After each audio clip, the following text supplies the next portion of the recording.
For over a decade, we've played the same game. We spawn, we build, we survive. The game tells us we are the protagonist, the hero destined to conquer the world, build an empire, and slay the dragon. But what if the game has been lying to us this whole time? If you actually stop and look at your actions, the terrifying truth is hidden in plain sight. Welcome to the dark truth of the Minecraft player. Minecraft tells you to survive, but look at what you actually do. You spawn into a pristine, untouched world, and within seconds, you start destroying it. You punch down ancient trees, you strip the earth of its minerals, you slaughter innocent animals for their hides, and you hollow out mountains just to build a monument to your own vanity. The landscape was perfect before you arrived. The animals didn't ask you to be here. You aren't surviving alongside nature. You are conquering it. You claim this world as your own simply by existing in it. What if you aren't the hero of this story? What if, to the overworld, you are an invasive species? But your destruction doesn't stop at the trees, the animals, and the earth. You don't just erase the future of the overworld, you actively desecrate its past. You spot a temple in the distance. You think it's a puzzle, a reward for exploring. But look closer. These structures weren't built for your entertainment. Desert pyramids and jungle temples are ancient mausoleums, sacred resting places built to honor a civilization that died out long before you ever spawned. And what is the very first thing you do? You tear through their walls. You disarm the traps meant to protect their final rest. You dig up their graves just to steal the heirlooms buried with their dead. You call yourself an adventurer, an explorer. But the overworld knows the truth. You're just a grave robber. Stealing from the dead is one thing, but your greed knows no bounds. When you finally find the living, the peaceful villagers who survived the apocalypse, you don't treat them any better. You find a village.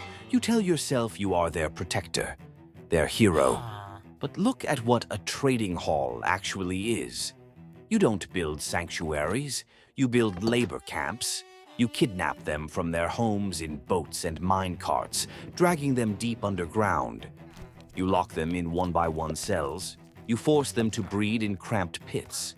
And worst of all, you purposely let zombies infect them, just to cure them so you can extort them for cheaper armor. The illagers raid villages to destroy them. But you do something much darker. You enslave them. Once you have stripped the overworld of its natural beauty, looted its history, and enslaved its people, you get bored. Your greed pushes you to expand your empire, and so you tear a literal hole into another dimension entirely. You think the Nether is a nightmare, a hellish wasteland filled with mindless monsters. But to the piglins, it's not hell, it's home. It's a harsh, fragile ecosystem that they have survived in for generations. They established communities, they protect their own. Then, you arrive. You tear a hole in the fabric of their reality. You walk into their world completely uninvited and immediately start mining the gold they've spent centuries gathering. When they fight back to defend their territory, you call them hostile mobs. You slaughter them and tell yourself you were just surviving. But they aren't the monsters. You're just a home invader. You leave a trail of fire, stolen gold, and ruined ecosystems in your wake. But even conquering the Nether isn't enough to satisfy you. You crave the ultimate prize. You want the title of champion. And to get it, you travel to the absolute edge of reality. You call the achievement Free the End.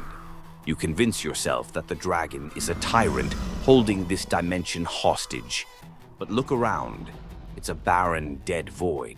She isn't guarding a treasure or ruling an empire.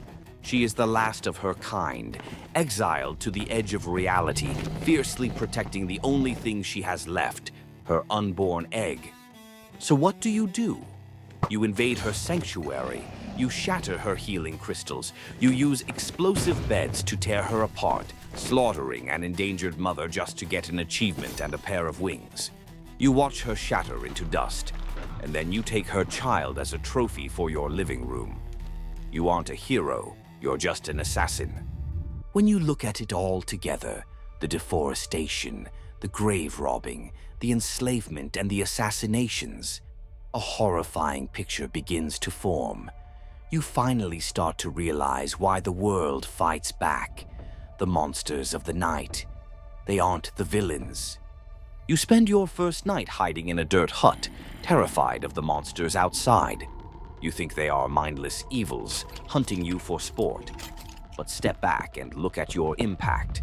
You strip the earth of its resources, burn down ancient forests, and exploit everything you touch.